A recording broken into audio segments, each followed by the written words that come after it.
by this incredible nature. And the people who are sincere can be seen and felt. Supaya bisa terus belajar hal baru. I understand the meaning of her words now. She's the one who introduced me to this place, to let me find an answer. A journey is about connection, interaction, mutual respect. It's about each other. Oh, di sini. This one was given by my mother. Kamu sudah tepat datang kemari. Not only about receiving, but also about giving. Lengkapi perjalananmu bersama Songkok Nasional After Al-Furqan kita.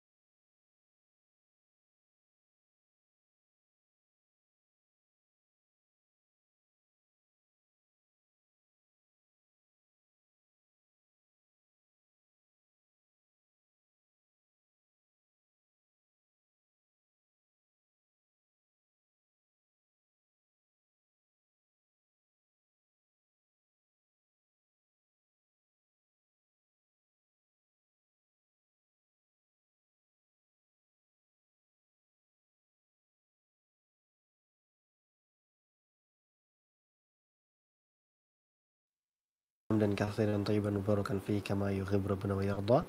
Alhamdulillah wassalatu wassalamu ala Rasulillah wa ala alihi wa ashabihi wa man tabi'ahum bi ihsanin ila yaumil amma ba'du. Alhamdulillah, segala puji dan puji senantiasa kita panjatkan kehadirat Allah Tabaraka wa Ta'ala, yang mana segala nikmat jadi sempurna karena rahmatnya, dan kebaikan-kebaikan hamba jadi mudah terlaksana karena ridha dan inayahnya. Salawat serta salam tak lupa kita haturkan kepada suri tauladan kita Nabi besar Muhammad Rasulullah Sallallahu Alaihi Wasallam, kepada keluarga beliau, para sahabatnya, dan orang-orang yang senantiasa berpegang teguh di atas sunnah-sunnah beliau hingga hari kiamat kelak. Akhwatul iman, para pecinta iman dimanapun anda berada, rahimani wa rahimakumullah. Alhamdulillah, kembali kita dipertemukan di taman-taman surga di setiap hari Jumat malam pukul 20 waktu Indonesia bagian Barat. Kita insyaallah ta'ala akan ditemani oleh guru kita, pemateri rutin kita, Al-Fadhil Al-Ustaz Ahmad Sabik LC Hafidhullah Ta'ala, yang disiarkan dari studio Al-Furqan TV di kota Sidayu, Gresik. Tentunya pada pembahasan malam hari ini masih dalam tafsir, kajian tafsir Jalalain. Dari pembahasan malam hari ini kita akan melanjutkan surah Al-Imran ayat ke-113. Dan alhamdulillah kita telah tersambung bersama guru kita Al-Ustaz Ahmad Sabik LC Hafidhullah Ta'ala. Seperti biasa, bagi para pecinta aliman maupun pemirsa Al-Furqan TV dimanapun anda berada yang ingin bersoal jawab, bertanya seputar materi, dapat dikirimkan di 0873 kali 04 kali 846 untuk pertanyaannya. Bisa juga disambungkan dari line interaktif kami di nomor WhatsApp tersebut. Baik, langsung saja kita persilakan kepada guru kita Ustaz Ahmad Sabik Al-Syekh Hafidhullah Ta'ala untuk menyampaikan materinya. Kepada beliau, falyatafaddal mashkura ma'jura.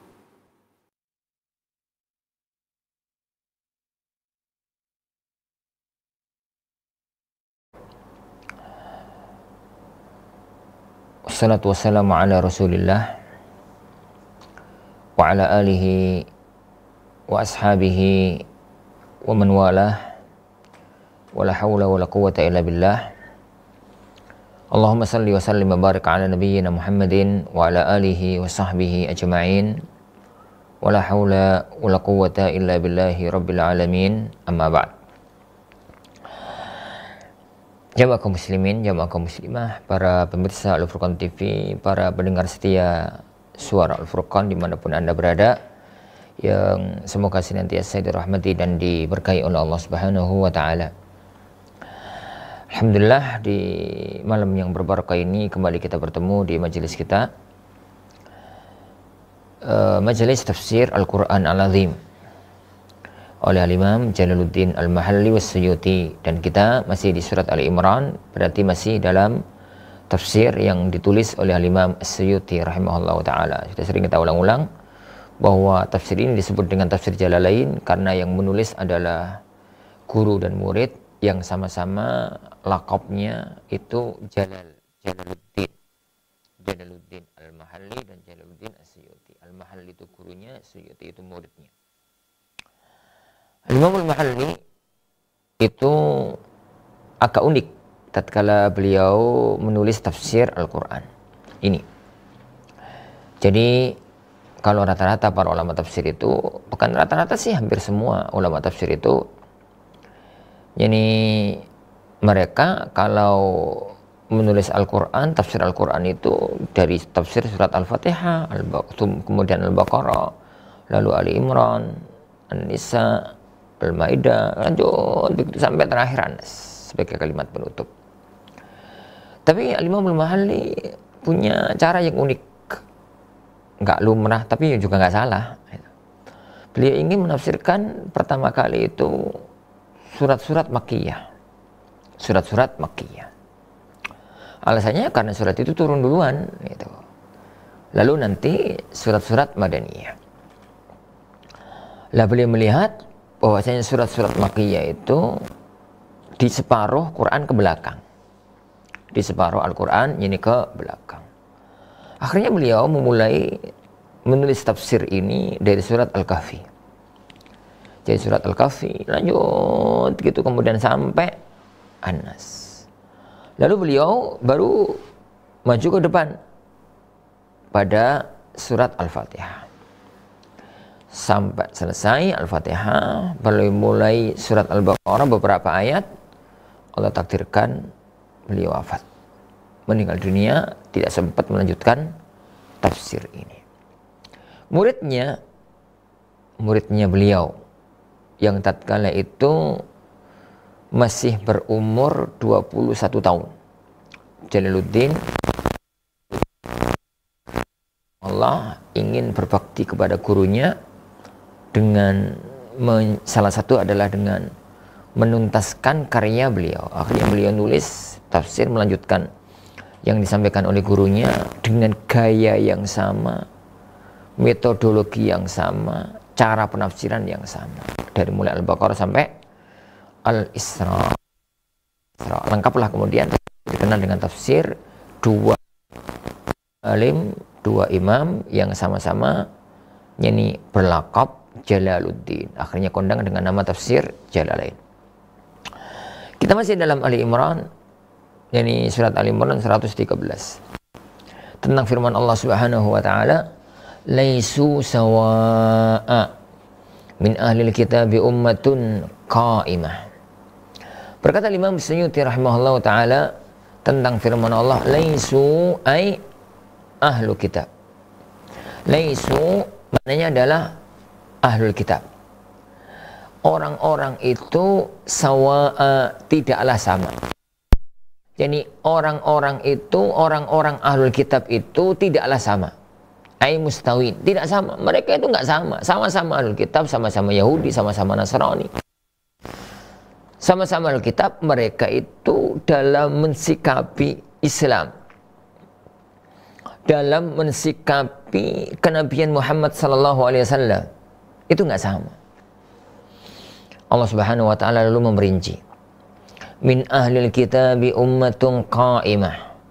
Di antara orang-orang ahlul kitab itu ada kaum yang qa'imah, ay mustaqimah. Ada kaum yang benar-benar lurus di atas kebenaran. Mustaqimatun thabitatun, yang lurus, yang kokoh adalah hak untuk membela, untuk menyampaikan, menyuarakan, membela kebenaran. Contohnya siapa?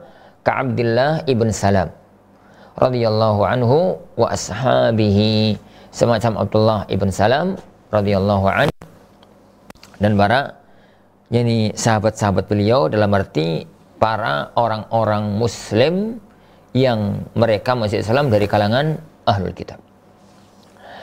Bagaimana yang dilakukan oleh kaum muslimin dari kalangan ahlul kitab tersebut, para sahabat yang mereka aslinya adalah ahlul kitab? Mereka itu yatluna ayatillah, mereka membaca ayat-ayat Allah. Ana al-laili, baik di waktu malam. Ay fi sa'atihi, di waktu malam. Wahum yasjudun, dan mereka itu dalam kondisi yusallun, dalam kondisi sholat. Loh, yasjudun kok diterjemahkan sholat ya? Ya, karena lumrah dalam bahasa Arab dan itu pula ada dalam bahasa Indonesia, bolehnya menyebut sesuatu dengan menyebut sebagiannya. Dzikru al-khas urida bihil am. Jadi menyebut yang khusus yang diinginkan itu lengkapnya. Jadi zikrul juz' wa iradatul kull, yang disebut itu sebagiannya, yang diinginkan itu semuanya. Yasjudun maknanya adalah yusallun, sujud maknanya adalah salat. Nah itu di negeri kita pun ada. Jadi kita mengatakan misalkan saya punya 5 ekor kambing. Saya punya 5 ekor kambing. 5 ekor kambing, ekornya toh apa punya kambing utuh? Ya maknanya orang yang punya ekornya ya punya kambingnya itu. Itu namanya menyebut sebagian tapi yang diinginkan semuanya. Kemana saja kamu, aku nggak lihat batang hidungmu selama ini. Sebulan ini, seminggu ini, hidungnya toh apa semuanya? Semuanya. Itu maknanya. Jadi makanya Imam Suyuti di sini mengatakan wahum yasjudun, artinya adalah yusallun. Yani yusallun sebagai hal. Jadi kelompok orang-orang di antara orang-orang Alkitab yang mereka itu ada di antara mereka itu ada yang orang-orang yang iman, yang kokoh membela kebenaran. Yang mereka lakukan adalah membaca ayat Allah Subhanahu wa taala di malam hari pada waktu salat malam. Nah, mereka juga yu'minuna billahi wal yawmil akhir. Mereka juga beriman kepada Allah dan hari akhir. Wa ya'muruna bil ma'ruf wa yanhauna 'anil munkar. Mereka beriman, mereka amar ma'ruf nahi munkar, memerintahkan kepada kebaikan, mencegah dari kemungkaran. Wa yusari'una fil khairat, dan mereka juga cepat-cepat di dalam melakukan amal, yakni kebajikan. Mereka juga cepat-cepat di dalam melakukan amal kebajikan. Mereka itu yang mereka amalkan, mereka itu iman kepada Allah, iman kepada hari akhir kiamat. Mereka itu menegakkan amar ma'ruf, mereka itu menegakkan nahi mungkar, dan mereka itu cepat prikel gitu kalau untuk melakukan amal-amal kebajikan. Makanya Allah Subhanahu wa taala menyebut kebaikan mereka itu, lalu Allah mengatakan ulaik, mereka semua itu orang-orang yang mereka membaca ayat-ayat Allah di waktu malam, beriman kepadanya, dan beriman kepada hari akhir, memerintahkan kepada kebaikan, mencegah dari kemungkaran, melakukan banyak amal kebajikan. Ulaika, mereka itu al-mausufuna bima dzukirnya, disifati dengan apa yang barusan disebutkan tadi, maka distatuskan oleh Allah Subhanahu wa taala minas solihin, dia termasuk orang-orang yang soleh. Dia itu termasuk jadi orang-orang yang soleh. Nah, itu kelompok yang pertama di antara ahlul kitab. Beliau Imam Suyuti mengatakan, wa minhum man laisu kadzalik, tapi di antara ahlul kitab itu ada orang yang tidak semacam itu.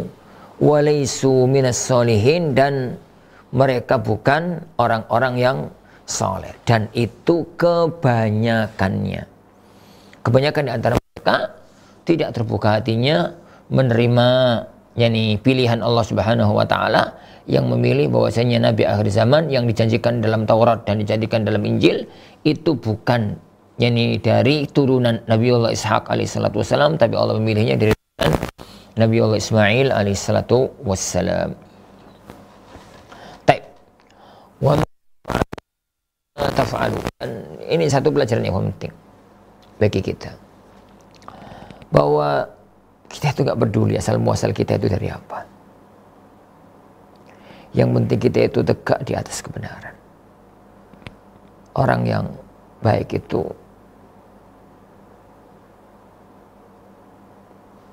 pada ujungnya, kalau bisa dari awal, tapi intinya itu di ujung. Abdullah bin Salam orang Yahudi, tokoh-tokoh yang lain juga orang Yahudi. Bahkan tatkala Rasulullah Shallallahu Alaihi Wasallam kedatangan Abdullah bin Salam menyatakan keislamannya, lalu Abdullah bin Salam itu mengatakan sama Rasulullah, ya Rasulullah, sembunyikan dulu keislamanku, sembunyikan dulu keislamanku. Tolong panggillah orang-orang Yahudi, lalu tanyalah kepada mereka siapa diriku. Lalu Rasulullah SAW manggil mereka. Mereka datang, ditanya, yani kalian, apa pandangan kalian tentang Abdullah ibn Salam? Mereka terus terang, dia itu adalah khairuna wa ibnu khairina sayyiduna wa ibnu sayyidina, gitu ya. Orang yang baik di kalangan kami, anak dari orang yang baik. Tokoh kami, anak dari tokoh kami. Orang yang mulia di tengah-tengah kami, anak dari orang yang mulia di tengah-tengah. Berbagai macam pujian yang mereka puji Abdullah bin Salam. Lalu Rasulullah SAW bertanya, apa pendapat kalian jika Abdullah bin Salam sekarang masih Islam? Mereka mengatakan, kalau nggak mungkin Abdullah bin Salam, tokoh ya kenamaan yang mereka yang diandalkan masuk Islam, nggak mungkin Abdullah bin Salam masuk Islam. Saat itulah Abdullah bin Salam nongol di tengah depan mereka, lalu beliau terus terang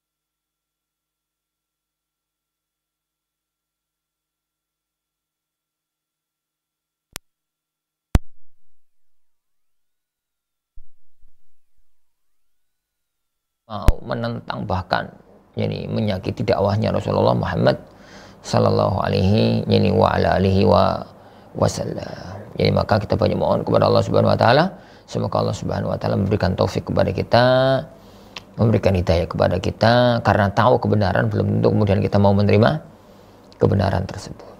Nah. Taib.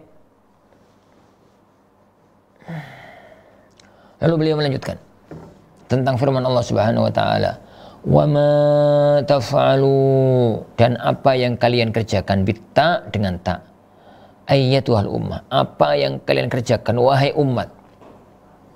Wal ya, dan dengan ya, wa ma yaf'alu, ay al ummah al qaimah. Dan apa yang kalian kerjakan wahai umat yang tegak di atas kebenaran. Atau yang kalian mengatakan wa ma yaf'alu, dan apa yang mereka kerjakan. Min khairin, dari amal kebajikan orang-orang kayak Abdullah bin Salam yang asalnya Yahudi lalu masuk Islam, dalam agama Islam. Apapun yang mereka kerjakan dari kebajikan, falan tukfaru, kalian tidak akan dikufuri, kalian akan mendapatkan pahala kebaikan kalian. Bil wajhain, sama menggunakan bahasa falan tukfaru atau bahasanya falan yukfaruh. Bil wajhain, dengan dua sisi bacaan yang depan tadi. Ai tu'zamu thawabahu bal tujazawna alaih, kalian gak mungkin akan kehilangan pahalanya, bahkan kalian itu akan dibalas dengan amal tersebut. Nah, tujazawna alaih, kalian itu akan dibalas dengan amal perbuatan tersebut. Kalau memang amal itu amal baik, maka akan dibalas dengan kebaikan. Kalau memang amal itu amal buruk, maka akan dibalas dengan keburukan. Wallahu alimun bil muttaqin, Allah Subhanahu wa taala Maha mengetahui tentang amal perbuatan orang-orang yang bertakwa, tentang amal perbuatan dari orang-orang yang bertakwa. Nah, kemudian Allah Subhanahu wa taala melanjutkan firman-Nya.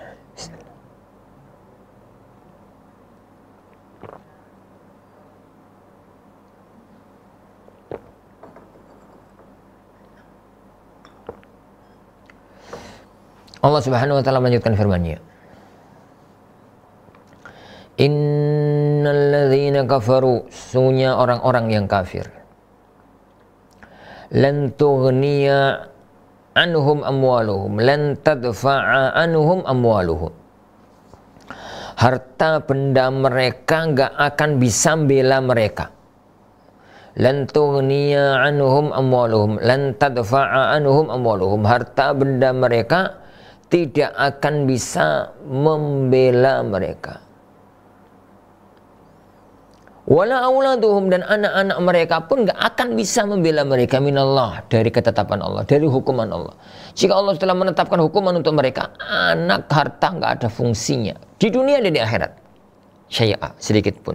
Min azabihi, dari azabnya, syai'a, sedikit pun. Wa khassahuma bidzikr, dan Allah menyebut keduanya. Yang disebut oleh Allah gak akan bisa membela itu harta sama anak-anak. Pada yang dimiliki oleh manusia kan gak cuma dua itu. Kekuatan, kekuasaan, pengaruh, macam-macam lah. Itu apa ya, dimiliki oleh manusia. Tapi semua itu gak akan ada fungsinya menghadapi azab dari Allah Subhanahu wa ta'ala. Menghadapi azab dari Allah Subhanahu wa ta'ala. Disebut keduanya karena biasanya manusia itu kalau membela diri dengan anaknya, membela diri dengan hartanya. Nah, li'anna al-insana yadfa'u an nafsihi taratan bi fida'il mal wa taratan bil isti'anah bil aulad. Orang itu membela dirinya kadang-kadang dengan menghabiskan hartanya, kadang-kadang minta bantuan kepada anak-anaknya. Wa ulaika ashabun nar, mereka adalah ashabun nar. Hum fiha khalidun, mereka kekal di dalamnya. Mereka akan kekal dalam neraka. Khalidun dalam arti kekal. Ini meskipun khalidun ada luar, tapi di sini dalam arti kekal selama-lamanya di alam neraka. Di alam neraka. Nah, beliau menafsirkan, melanjutkan tafsir firman Allah Subhanahu wa taala. مثل ما ينفقون في هذه الحياة الدنيا كمثل ريح فيها سر أصابت حرث قوم ظلموا أنفسهم فأهلكت وما ظلمهم الله ولكن أنفسهم يظلمون. Mathalu au sifatu ma yunfiqun, sifat permisalan dari apa yang mereka infakkan al-kuffar, orang, dari apa yang dibelanjakan oleh orang-orang kafir. Mereka belanja, mengeluarkan hartanya fi hadhil hayatid dunya, dalam kehidupan dunia ini, fi adawatin nabi, untuk memusuhi Nabi sallallahu alaihi wasallam, au sadaqah wa nahwiha, atau sedekah dan yang semisalnya. Mana sedekah itu adalah mengeluarkan harta ini untuk amal yang itu akan menghancurkan Islam. Kama talirihin, itu kayak angin, fiha sirrun. Ini angin itu membawa udara yang panas banget atau dingin banget. Kata beliau, harrun au bardun syadid, membawa udara yang panas banget, membawa udara yang dingin banget. Asabat harth au zar'a qaumin zalamu anfusahum, yang angin itu mengenai tanaman dari kaum-kaum yang mereka menzalimi diri mereka sendiri, bil kufri wal maksiyah, dengan berbuat kufur dan kemaksiatan. Fa ahlakathu, lalu angin itu akan menghancurkan dia. Falam yantafi'u bihi, mereka nggak sempat untuk memanfaatkan harta mereka. Fakadzalika nafaqatuhum zahibatun la yantafi'una biha, begitu juga dengan nafkah mereka itu akan hilang, tidak ada padanya. La yantafi'una, mereka sendiri tidak akan bisa mengambil manfaat. Wa ma zalamahumullah, dan Allah tidak pernah menzalimi seorang pun bisyahi nafaqatihim, dengan nafkah mereka. Walakinna anfusahum yadlimun, tapi itu adalah walakinna anfusahum, tapi diri mereka sendiri itu yang menzalimi. Nah, kata Allah Subhanahu wa taala dalam ayat yang mulia ini, perumpamaan orang yang mengeluarkan hartanya, membelanjakan hartanya untuk ini di jalan dalam upaya permusuhan mereka kepada Rasulullah Muhammad sallallahu alaihi wasallam. Itu harta yang mereka belanjakan, mereka gunakan, mereka lakukan itu. Itu apa? Ternyata gambarannya digambarkan Rasulullah SAW itu nggak akan ada gunanya, bahkan akan menghancurkan mereka sendiri. Jadi gambarannya itu adalah kayak angin kencang bawa udara dingin atau bawa udara panas gitu. Yang itu menghancur leburkan tanaman yang mereka miliki. Dan dalam kondisi semacam itu Allah tidak menzalimi mereka. Wa ma zalamahumullah, menzalimi mereka. Yani, tapi mereka sendiri yang menzalimi diri mereka sendiri tanpa apa ya? Tanpa apa ya? Kan mereka telah menzalimi diri mereka ya sendiri karena melakukan amal-amal kebajikan, amal-amal keburukan yang itu membawa dampak bagi kehidupan mereka sendiri. Wallahu a'lam. Insyaallah subhanahu wa ta'ala ini yang kita pelajari para jemaah sekalian.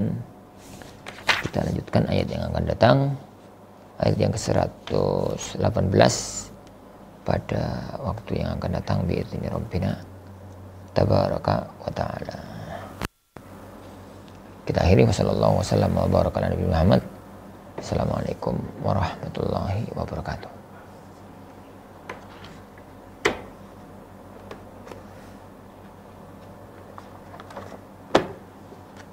Kami ucapkan syukran jazakumullah khairan atas materi dan penjelasan yang sudah disampaikan.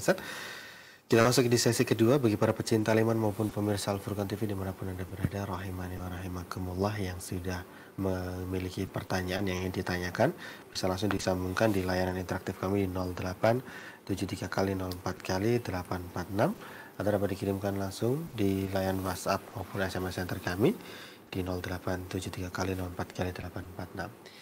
Baik, kita bacakan pertanyaan pertama di sini yang sudah ditanyakan.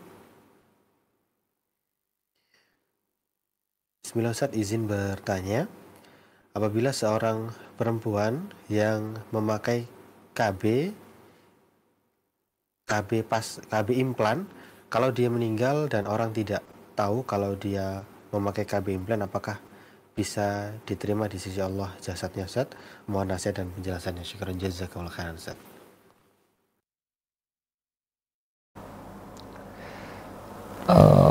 Sebentar ya, orang yang pakai KB implan itu apa ya? Implan.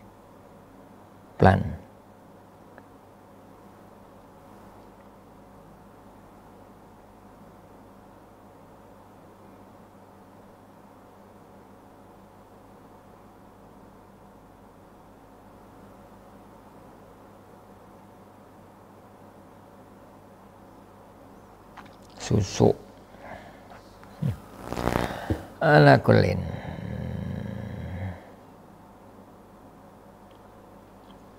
Bentar.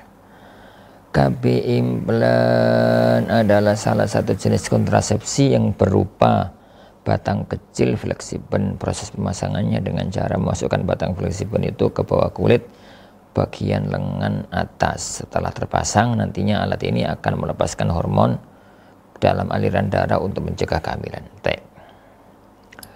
Gak ngerti istilah-istilah kayak gitu. Alakulin, seorang wanita pakai KB implan, apakah kalau meninggal dunia jasadnya di sisi Allah Subhanahu wa taala? Ini pertama dibahas dulu tentang masalah KB. Ketahuilah para sahabat sekalian, KB itu ada dua kemungkinan. Ada KB dengan jenis tahdidun nasal, ada KB dengan jenis limun nasal. KB dengan jenis tahdidun nasal itu pembatasan. Pokoknya dia misalkan anak S2 atau anak S3 dan dia sudah benar-benar tidak kepingin untuk punya anak lagi, maka dilakukan upaya, dan upaya itu memastikan nggak akan punya anak lagi. Contoh dengan mengangkat rahim atau mengikat jari farji ke rahim atau apalah gitu, melakukan tindakan yang menyebabkan secara akal manusia dia itu nggak mungkin hamil.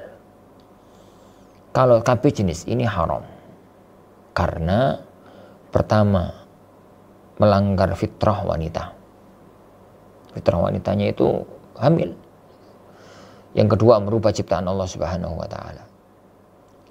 Yang ketiga, siapa yang jamin kalau anak sampeyan 3 ini urip terus? Bisa jadi 3-3-nya rekreasi, kecelakaan, mati kabeh. Maka Anda sudah tidak bisa memungkinkan untuk memiliki anak, rahim sudah kadu diangkat. Maka KB jenis ini haram. Yang kedua, KB jenis tanzimun nasal. Tanzimun nasal itu ngatur jarak kelahiran, keturunan. Dia itu ngatur jarak, bukan diputus. Kepinginnya ya jangan sampai terlalu mepet, ya 2 tahun baru hamil gitu ya, misalkan disusui dulu sempurna, ya hamil ya monggo setelah itu. Nah,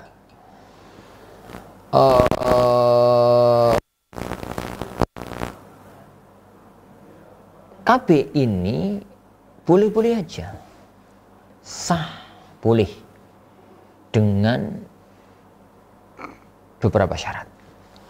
Yang pertama, tidak memudaratkan. Alat yang dipakai itu tidak memudaratkan. Tidak memudaratkan dia, tidak memudaratkan suami, tidak memudaratkan anak.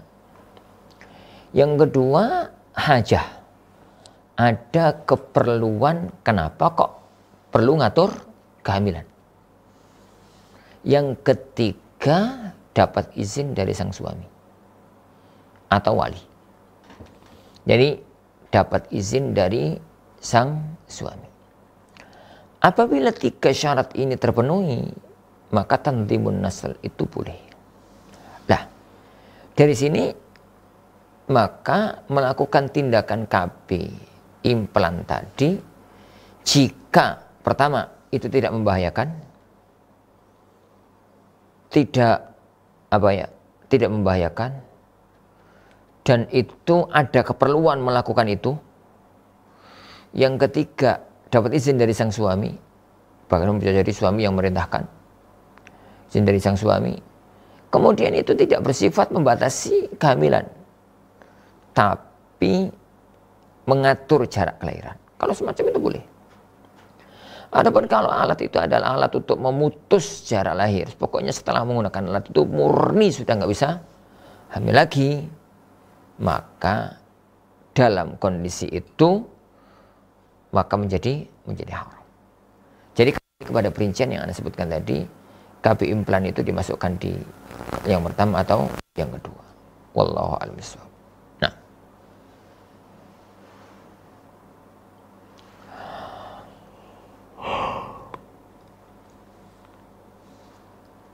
baik, Ustaz Iron, jazakumullah khairan atas jawabannya. Semoga menjawab pertanyaan dari penanya tadi yang sudah bertanya. Baik, kita bacakan satu pertanyaan lagi pada pertemuan malam hari ini, Ustaz. Bismillah, Assalamualaikum Ustaz. Izin bertanya tentang bersuci, Ustaz. Apakah wajib berwudu lagi ketika setelah mandi wajib atau mandi sunnah? Wudu saat. Jadi pada jamaah kalau ada 2 cara tatkala orang itu hadas. Yang pertama wudu bagi hadas kecil. Yang kedua mandi syar'i ya, baik wajib maupun sunnah bagi hadas besar. Jadi mandi janabat kalau kita mengatakan bagi orang yang kena hadas besar. Nah, ada muncul masalah. Orang itu kalau hadas besar, kan rata-rata juga hadas kecil. Misalkan dia itu kumpul suami istri, kan mesti jadi sebelum dia mandi nanti kan ya pipis, ya BAB, ya ini, ya itu, sehingga dia itu hadas besar sekaligus hadas kecil. Makanya Rasulullah Shallallahu Alaihi Wasallam itu mengatakan, Rasulullah Shallallahu Alaihi Wasallam itu mensyariatkan, mencontohkan mandi janabat itu caranya adalah ada wudunya. Diawali dengan cuci tangan, kemudian berwudu, baru siram air, ke kepala, ke badan, dan terusannya. Ada prosesi namanya wudhu.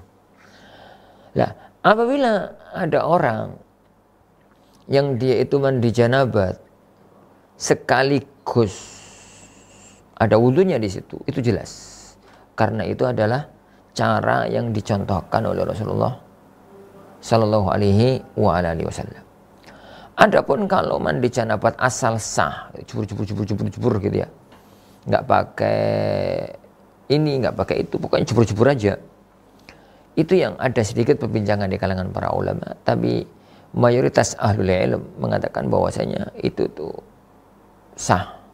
Jadi bahwasanya ahlul ilmu mengatakan bahwa yang semacam itu sah. Kenapa?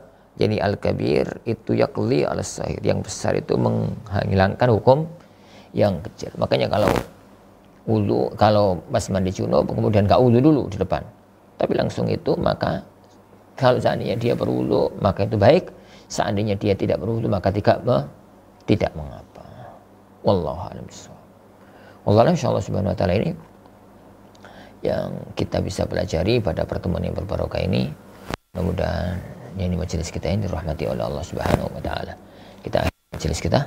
Subhanakallahumma wa bihamdika asyhadu an la ilaha illa anta astaghfiruka wa atubu ilaik. Assalamualaikum warahmatullahi wabarakatuh.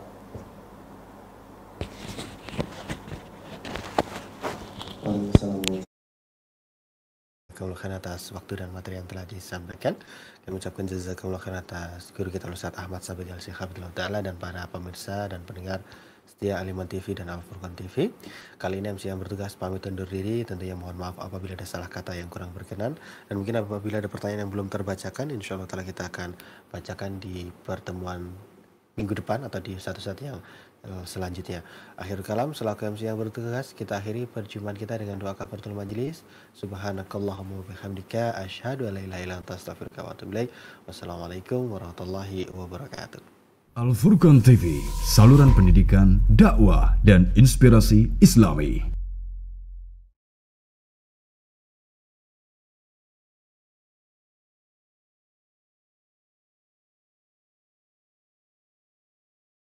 Kunjungi dan ikuti Instagram Al-Furqan TV Official.